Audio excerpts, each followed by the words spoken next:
In this week's Do Something With Your Marketing, I want you to build a burning question. One of the things that I recommend people do before they go into a conference or an event, and we're obviously coming up on conference season. As I record this, it's early spring in 2020, and people don't get enough value from conferences. People go to these events, they take a bunch of notes, they get enthused, they get emotionally satisfied, and then they go back to work and nothing changes, right? You've had that experience. I've had that experience, right? We go to some place, we go to a thing, and we're so excited, but when we get home, we don't make use of what we learned. It's a big jumble, right? Depending on how many after parties you went to, it could be more of a jumble than some other times, but we don't take action. Well, why not? Because what happens is people just pour a whole bunch of information on us, and we have to organize it and try and figure out what to do with it. And there's nothing that we went to the event with to help us focus what we collected. Instead, it's just, I'm just going to try and take in everything. I'm going to try and learn everything. I've seen people say that on social media. I'm just trying to take it all in. No. I mean, it's good to collect information, but take in what you need most. And so what I tell people is something that my teachers in the martial arts told me. Come to an event with a burning question. What is a question that you absolutely must have an answer to in order for you to get value and to overcome a major hurdle that you're having in your own training? I remember I was at a seminar with headmaster Stephen Hayes, and he went around the room, what's your burning question? What's your burning question? And some people were ready to go. They're like, I want to know this. And other people like, I'm just here to learn. And there was no shaming of the people who said, I'm just here to learn, but obviously it's a lot harder to craft and tailor the content for the person who's just like, I'll take anything, as opposed to the person who says, I want to learn how to win in a situation where two people are coming at me. One of them has a knife, and the other one is the other one's behind me. Like, okay, that's a very specific situation. How do we deal with that kind of situation?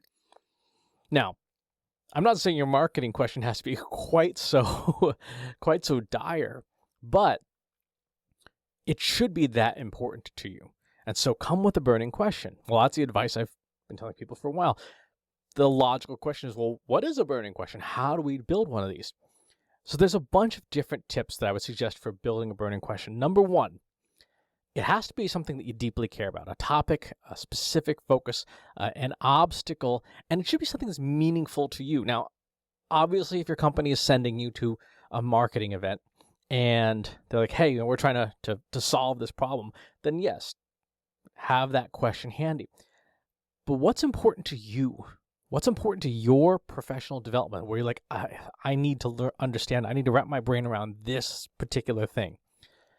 For example, right now, in the work that I'm doing, I am struggling to implement named entity recognition in natural language processing. I tried a bunch of different libraries, tried a bunch of different things, and I'm not getting the results that I want. And so if I were to go to a data science conference or a machine learning conference, my burning question was, I tried all these things. How do I get named entity recognition working in a compute sensible way in the R programming language, right? That's a very specific question, and I can go to expert after expert and say, what would you do? How would you approach this problem that I'm trying to solve? So number one is have a topic that you deeply care about and that will benefit you. Benefit your company, yes. Benefit you too. Make sure that you're going to get something out of it. Number two, have an inventory of the information, the data you've already collected.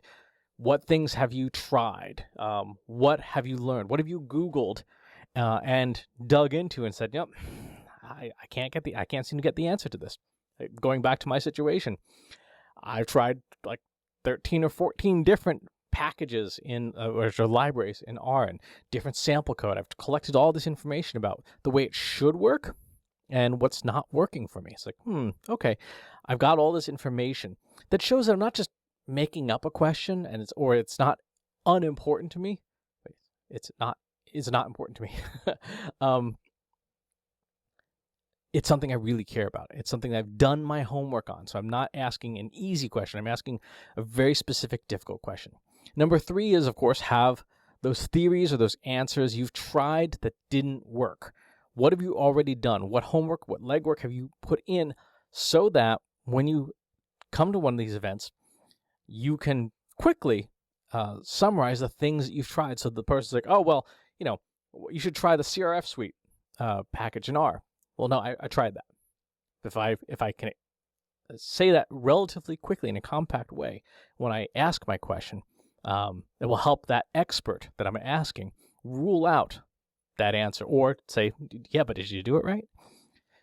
Number 4, be specific in your question and ask for the expert's view. Again, specificity matters. How do I do named entity recognition is a broad question. How do I do it in R in a compute sensible way using, the tidy format and ideally leveraging some of the libraries like UDPipe or Quantata? Very specific, right? So that if I'm asking that to an expert who's better than me and more skilled than me, they can either ask a follow-up question right away or give me some very, very specific directions. Number 5, and this is the tough one, be concise. Be as concise as possible because you have a limited amount of time. One of the things, again, that my martial arts teachers are always saying is that treat every interaction with a teacher, with an expert, with someone who's got a lot more experience than you as a one-shot deal, right? Pretend you're never going to see this person again.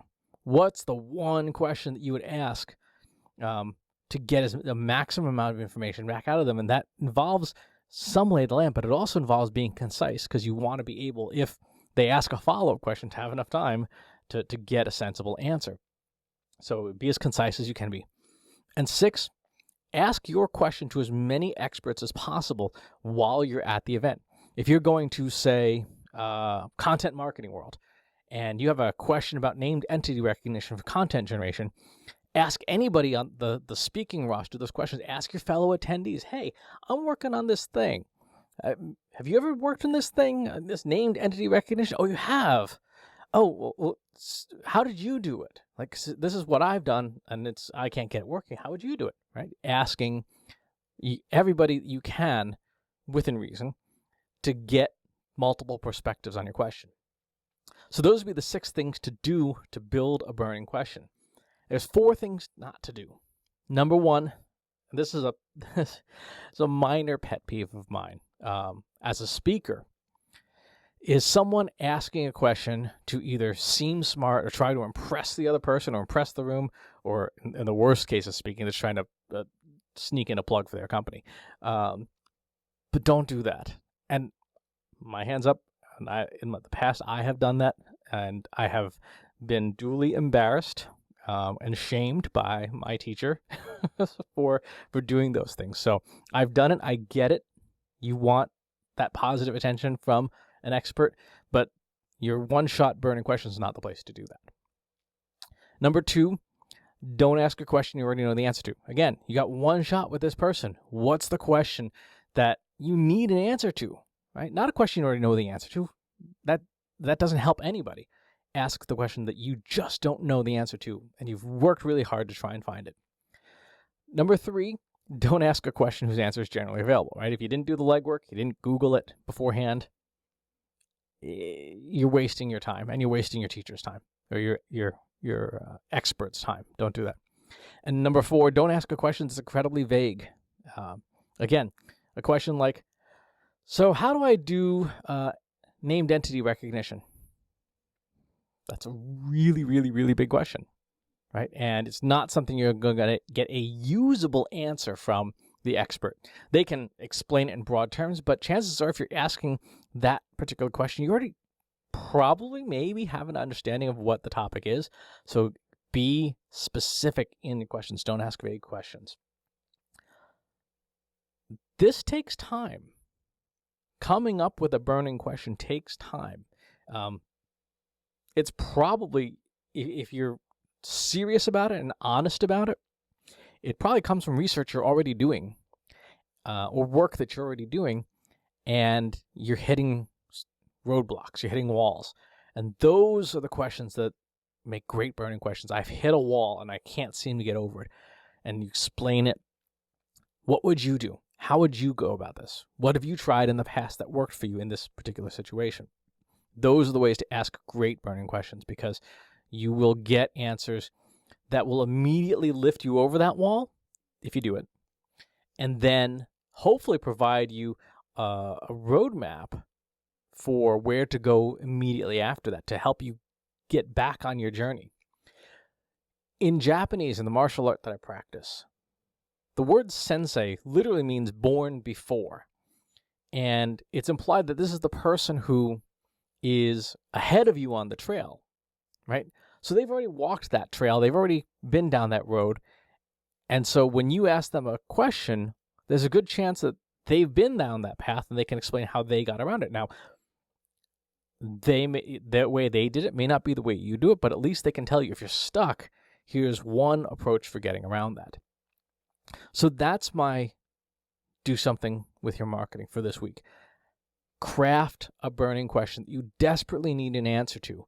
And the next event that you go to, ask that question to as many people as possible. And again, make sure it follows the general guidelines, the 6 things to do, the 4 things not to do.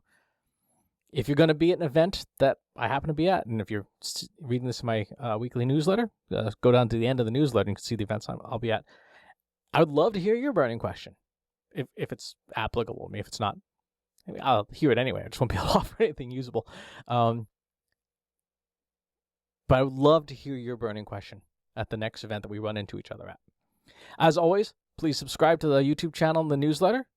Leave your comments in the comments box below if you're watching this on YouTube. And I'll talk to you soon. Take care.